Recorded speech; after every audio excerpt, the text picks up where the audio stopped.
আমরা আপনাদের সামনে ইসলামের তৃতীয় গুরুত্বপূর্ণ স্তম্ভ নিয়ে আলোচনা করব। আশা করি বুঝতে পেরেছেন ইসলামের 3 নম্বর স্তম্ভ সেটি কি? রোজা। কারা রোজা বলছে একটু হাত তোলেন। রোজা। আর কারা জাকাত বলছে হাত তোলেন। তাহলে আলহামদুলিল্লাহ, যখন জাকাতে কিছু হাত উঠেছে তার মানে আলহামদুলিল্লাহ বুঝতে শিখেছেন। কারণ আমাদের দেশে বলা হয় কালেমা, নামাজ, রোজা, 3 নম্বর রোজা বলা হয়, তাই না?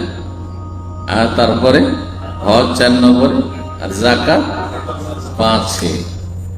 তো জাকাত সম্পর্কে আলোচনা করব। এটি তৃতীয় স্তম্ভ না 5ম স্তম্ভ? 3 নম্বর। কোরআনে কারিমে 80-র বেশি আয়াতে সালাতের সাথে, নামাজের সাথে জাকাতের কথা বলা হয়েছে। 1-2টি আয়াতে না, 80-র বেশি আয়াত আছে কোরআনে কারিমে যেগুলিতে নামাজের সাথেই কি বলা হয়েছে? ওয়াকিমুস সালাত ওয়া আতুজ যাকাত, ওয়া আকামাস সালাত ওয়া আতাজ যাকাত, আকিমিস সালাত, এইভাবে। আল্লাযীনা ইয়াকিমুনাস সালাতা ওয়া মিম্মা রাযাকনাহুম ইউনফিকুন, এইভাবে। তাহলে ইসলামে 1 নম্বর স্তম্ভ হচ্ছে কি? শুধু কালমা বলবেন, কালমার সাক্ষ্য প্রদান করে। কালমার কি করা? সাক্ষী দিতে হবে। সাক্ষী না দিয়ে এমনি যদি কেউ পড়ে তো মুসলমান হবে নাকি? এটা অমুসলিম না। ও বলে আশহাদু, আমি সাক্ষী দিচ্ছি। সাক্ষী দেবে। 2টো কথা আছে, এক আল্লাহ ছাড়া কোনো আমার মাবুদ নেই, বাকি সব বাতিল। আর এক মুহাম্মদ সাল্লাল্লাহু আলাইহি ওয়াসাল্লাম ছাড়া আমার কোনো রসুল নেই, তিনি শেষ রসুল। 2 নম্বর 5 ওয়াক্ত সালাত, নামাজ। 3 নম্বর যাকাত।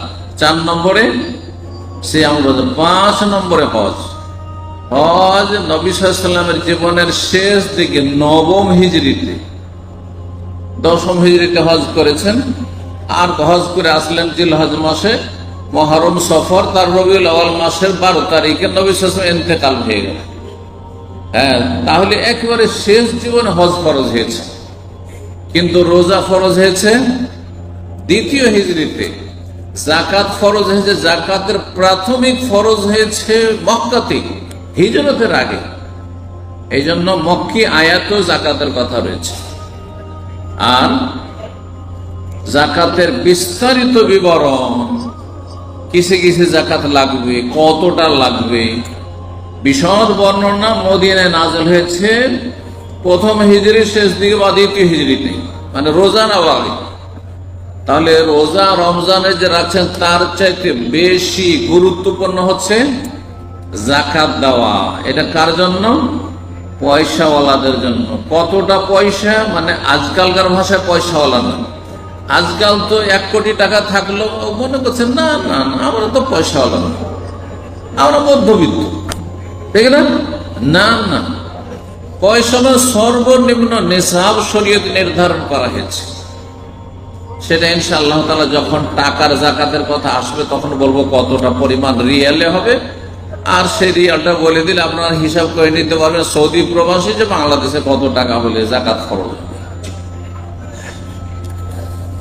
যাকাতের বিভিন্ন দিক রয়েছে, তার মধ্যে আজকে অল্প সময়, মাত্র অল্প সময় আমরা আলোচনা করব। তারপর ইনশাআল্লাহ তাআলা নামাজ শিক্ষা চলবে, নামাজ শিক্ষার পর্ব চলবে আছে।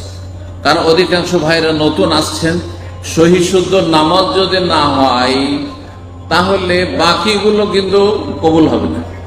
আগে নামাজ ঠিক করতে হবে। সুতরাং সহি শুদ্ধ নামাজটা ঠিক শিখা অত্যন্ত জরুরি। সংক্ষেপে শুধু বলবো কোন কোন সম্পদে যাকাত খরচ, আপনার আমার কোন সম্পদগুলিতে যাকাত ফরজ, এটা জেনে নিলে বাকি সম্পদগুলিতে যাকাত খরচ নেই। মেলা সম্পদের যাকাত খরচ নেই। মাঠের জমিতে যাকাত নেই, বসবাসের বাড়িতে যাকাত নেই, বাড়িতে দুটো তিনটে চারটা পয়সাওয়ালাদের বাড়ি দুটো তিনটে চারটা গাড়ি ব্যবহার করছে তার ফ্যামিলির লোকেরা, একজনের মালিকানা তো রয়েছে, কোনো জাকাত নেই, ইত্যাদি ইত্যাদি। তাহলে জাকাত কিসে আছে আমরা ইনশাআল্লাহ 5টি পয়েন্টে আলোচনা করে দেব, যাতে মনে রাখতে সহজ হয় জাকাত কিসে ফরজ। বললাম যে জাকাতের গুরুত্ব নামাজের পরে 3 নম্বরে ইসলাম। বুঝতে পারছেন না? জাকাত হচ্ছে ইসলামের এত গুরুত্বপূর্ণ বিষয়, জাকাতকে অস্বীকার করলে সে মুসলিম না। যদি বলে আমি জাকাত দেবো না, জাকাত দিয়ে কি হবে, সে মুসলিম না, মুরতাদ, কাফের। হিন্দু খ্রিস্টান যারা জন্মসূত্রে কাফের, তাদের চাইতে নিকৃষ্ট কাফের, মুরতাদ। যে জন্মসূত্রে ইসলাম পাওয়ার পরেও ইসলাম থেকে বেরিয়ে যায়, সে অমুসলিম কাফের চাইতে, ইহুদি নাসারার চাইতে নিকৃষ্ট। বুঝছেন না? তাহলে কত বড় তার অপরাধ। কিন্তু কেউ যদি অস্বীকার না করে, কৃপণতা করে, অধিকাংশ লোকেরা যে জাকাত দেয় না পয়সাওয়ালারা, এরা অস্বীকার হয়তো করেন না যদি নাস্তিক বেদিন না হয়। তাহলে হ্যাঁ নামাজ টামাজ পড়েছে, কিন্তু পয়সার উপর মায়া বেশি, পয়সা কামড়ি বের করতে বড় কষ্ট লাগছে, এই কৃপণতার কারণে। তাহলে সেই ব্যক্তি কাবিরা গুনাহগার, মহাপাপী সে, এবং তার জন্য জাহান্নামের শাস্তি রয়েছে। তার এই ধন সম্পদগুলিকে জাহান্নামের আগুনে সেগুলিকে উত্তপ্ত করা হবে, একবারে লাল করে উত্তপ্ত করা হবে। যেমন কামার শালাতে লোহাগুলিকে, অস্ত্রগুলিকে কি করা হয়, লাল করে পোড়ানো হয় দুনিয়ার আগুন দিয়ে, তার 70 গুণ বেশি তাপ থাকবে জাহান্নামের আগুনে, সেটা উত্তপ্ত করে শাস্তি দেওয়া হবে। সহিহ বুখারী মুসলিমের হাদিসে রয়েছে। কঠিন শাস্তি রয়েছে যারা জাকাত দেয় না। আর জাকাত দেওয়া মানে খেয়াল খুশি নয়, এই আমি মেলা টাকা দিয়ে দিলাম, বিনা হিসাবে দিলে হবে না, হিসাব করে দিতে হবে। আপনার ব্যাংকে কত টাকা আছে, কোন দেশে, সৌদিতে কত টাকা আছে, তো বাংলাদেশে কত টাকা আছে, বাংলাদেশে 10টা ব্যাংকে অ্যাকাউন্ট আছে, কত টাকা আছে, আপনার বাড়িতে কত টাকা জমা আছে, পকেটে কত টাকা জমা আছে, সব হিসাব করতে হবে। একজনের মালিকানা যত টাকা আছে, এত সোজা না। আপনি কোম্পানি হিসাব করেছেন, ইনভেন্টরি করছেন, বুঝেন আপনারা হয়তো বছরে একবার হিসাব নিকাশ হয়, হ্যাঁ, যে কতটা এলো কতটা গেল। আপনার টাকা পয়সা হিসাব করতে হবে যে 1 বছর ধরে যে টাকা পয়সা ছিল, এখন আমার 1 বছর পুরা হচ্ছে। আর সাধারণত মুসলিমরা রমজানে জাকাত দিয়ে থাকে, সেই জন্য রমজানে আলোচনা না, রমজানের সাথে জাকাতের সম্পর্ক নেই। জাকাতের সম্পর্ক হচ্ছে কিসের সাথে? রমজানের সাথে যখন নেয়, তো কিসের সাথে সম্পর্ক? বছর পুরা হওয়ার সাথে, বছর পূর্তির সাথে। বুঝছেন না? আপনার টাকা ধর রমজানের 1 মাস 2 মাস আগেই 1 বছর বয়স হয়ে গেছে, 2 মাস আগে থেকে ফরজ আছে, বিলম্ব করছেন, গুনাহগার হচ্ছেন আপনি। রমজানের জন্য বিলম্ব করবেন, কিন্তু মানুষ আজকাল অভ্যাস বানিয়ে নিয়েছে, রমজানের সাথে সামান্য কোনো জাকাতের সম্পর্ক নেই। ঠিক, তাহলে জাকাত ফরজ কয় রকমের সম্পদে বললাম? 5 নম্বর। 1 নম্বর হচ্ছে যা জমি থেকে ফসল ফল উৎপন্ন হয়, ফসল যেগুলো মানুষ খায়, খেতে পারে, যেমন ধান, গম, জব, আর যতগুলি ডাল জাতীয় যত কিছু রয়েছে, সেটা বুট হোক আর মাসকলাই হোক, অমুক হোক, মসুর হোক, যা হোক, খাদ্যদ্রব্য এক কথা যা উৎপন্ন হয়। আর ফলের মধ্যে এতটুকু শর্ত আছে যে সেই ফল না, আমে নয়, জামে নয়, কাঁঠালে নয়, এমন ফল যেগুলোকে রাখা যায় দীর্ঘ সময় ধরে, আর সেটা খেয়ে মানুষ সারা জীবন বাঁচতে পারে। এই ফলের মধ্যে শুধু খেজুর আর কিশমিশ হাদিসে এসেছে, খেজুর, কিশমিশ, এই ধরনের ফলগুলো। জি, খেজুর খেয়েছে আমরা জীবন বাঁচতে পারি, খেজুর পানি খেয়ে সাহাবায়ে কেরাম কোন অধিকাংশ খেজুর পানি খেয়ে বেঁচেছেন। মাঝে মধ্যে কখনো কিছু পেলেন তো পেলেন, না হলে খেজুর পানি তাদের মূল খাবার ছিল, কয়েকটা খেজুর আর পানি, সুস্থ থাকবেন, কোনো অসুবিধা হবে না। তো এসব ফলে জাকাত লাগবে। যেসব ফল পচে সরে নষ্ট হয়ে যাবে, না খেলে, তা কলা, জাকাত নেই। কলার বাগান আছে, জাকাত নেই। হ্যাঁ, কলা বিক্রি করার পর টাকা জমা হইলো, তারপরে সব টাকাগুলোর সাথে আপনার অ্যাড করেন, আর বছরে একবার তখন যাকাত দেন, যদি খেয়ে দিয়ে বাঁচে তাহলে খরচ করে। দলিল কোরআনে কারিমে সূরা বাকারা 267 নম্বর আয়াত, আল্লাহ বলছেন ইয়া আইয়ুহাল্লাযীনা আমানু হে ঈমানদারগণ আনফিকু মিন তাইয়্যিবাতি মা কাসাবতুম, তোমরা পাক পবিত্র যা উপার্জন করো হালাল তা খরচ করো, মানে যাকাত দাও। অমিম্মা আখরাজনা লাকুম মিনাল আরদ, আর যা জমি থেকে উৎপন্ন হয় তাতে যাকাত দাও, মানে ফসলে আর ফলেও যাকাত দাও। কখন যাকাতটা দিতে হবে? ফসল ফলের যাকাত বছরে একবার, না কেটে নেওয়ার সাথে সম্পর্ক? হ্যাঁ, কেটে মেরে নিয়ে আসার সাথে সম্পর্ক। এর দলিল সূরা আনামের আয়াত 141, আল্লাহ বলছেন ওয়া আতু হাক্কাহু ইয়াওমা হাসাদিহি, ফসলের যাকাত দেবে যেই দিন কেটে মেরে ঘরে তুলবে, সেই দিন, যেদিন কেটে মেরে তুলবেন সেদিন আপনাকে অসুর দিতে। এর নাম কি? অসুর বলে আমাদের দেশে। ওই 10 মনে 1 মন বিনা সেচেন আগে ফসল হইতো, হ্যাঁ আগের যুগে আমরা ছোটকালে দেখেছি। সেচ প্রথম দেখতে লাগলাম যে এই পাম্প সেট মেশিন আসলো, তার আগে আমাদের ছিল না। আমরা দেখেছি 10 বছর 12 বছর বয়সে প্রথম এইসব মেশিন গুলো এসেছে, আর সেচের প্রয়োজন হয়েছে, আর এইসব সেচের ধান আর সেচের গম সুর। তার আগে গমও হইতো বিনা সেচ, ধানও হইতো, আউশ ধান হইতো ভাদ্র মাসে, সব বিনা সেচে হইতো। জি, তো এর দলিল নবী সাল্লাল্লাহু আলাইহি সাল্লামের হাদিসে রয়েছে কতটা ফসল হলে যাকাত লাগবে? 300 সা। হাদিসে রয়েছে 300 সা যদি হয়ে যায়, তাহলে সংক্ষেপ করার জন্য সবগুলো হাদিস আমি পড়ছি। কতটা লাগবে? ফসল হচ্ছে 2 রকম, সেচ করা ফসল আর বিনা সেচের ফসল। বিনা সেচে খরচ কম, মেহনত কম, সুতরাং 10 মনে 1 মন দিতে হবে পরিমাণ।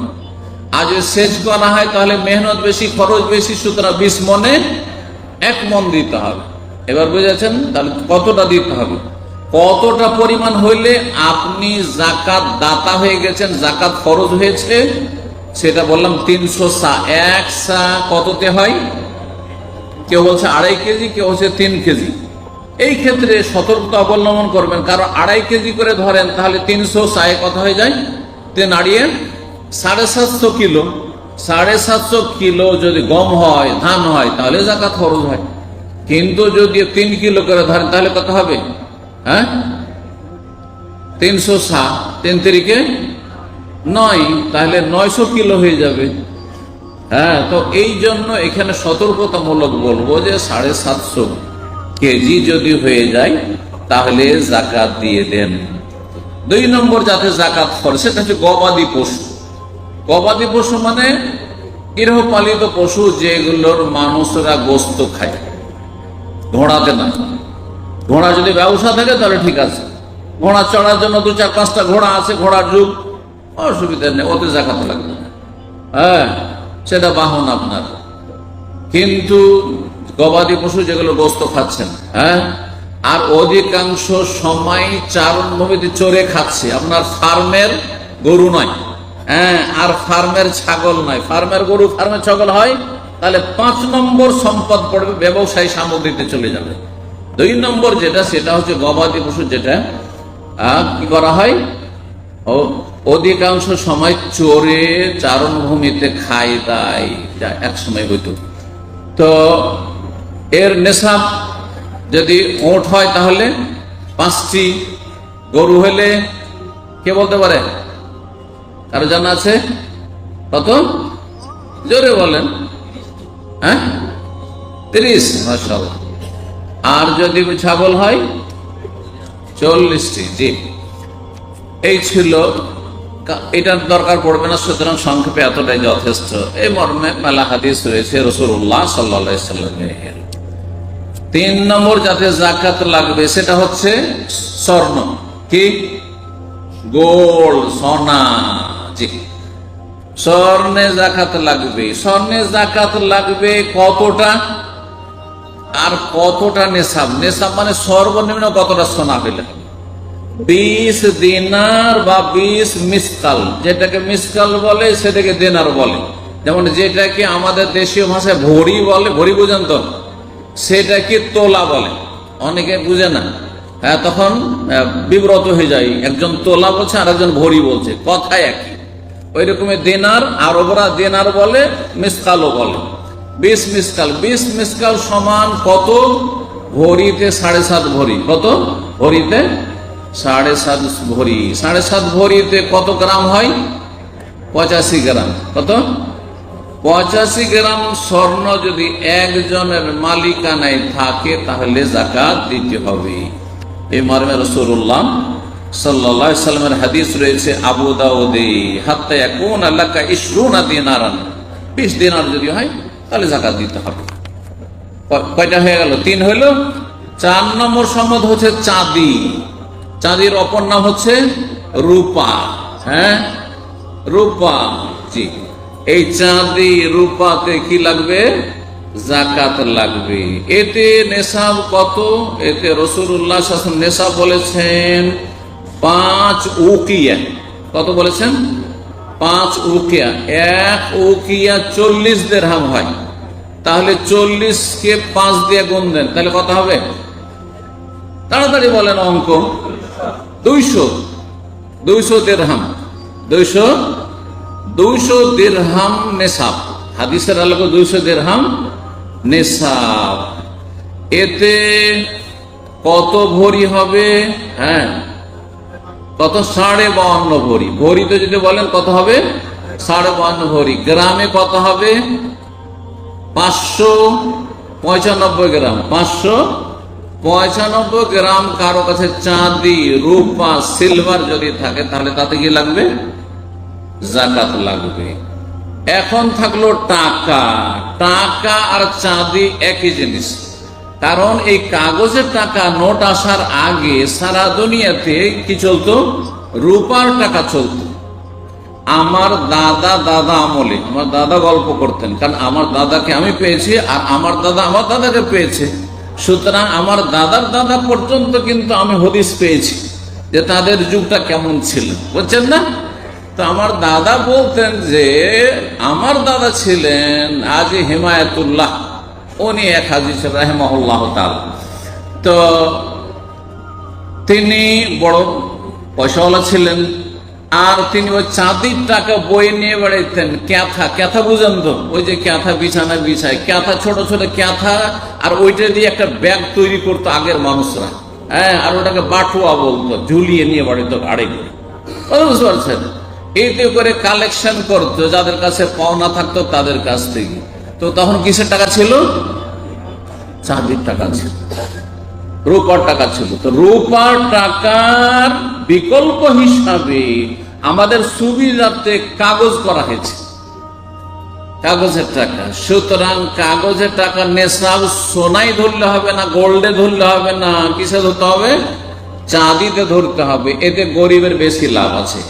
চাঁদিতে ধরলে নেশাব কত? চাঁদিতে ধরলে নেশাব হচ্ছে 2231 রিয়াল। এই বছরের সৌদি আরবের হাইয়াত কেবারিল উলামা, বড় বড় উলামাদের, স্কলারদের, হ্যাঁ, সর্বসম্মতিক্রমে ফতোয়া যে এই বছরে যারা যাকাত দিবেন, কারো কাছে যদি গোটা বছর ধরে 2231 রিয়াল থাকে তাহলে যাকাত ফরজ তার উপর।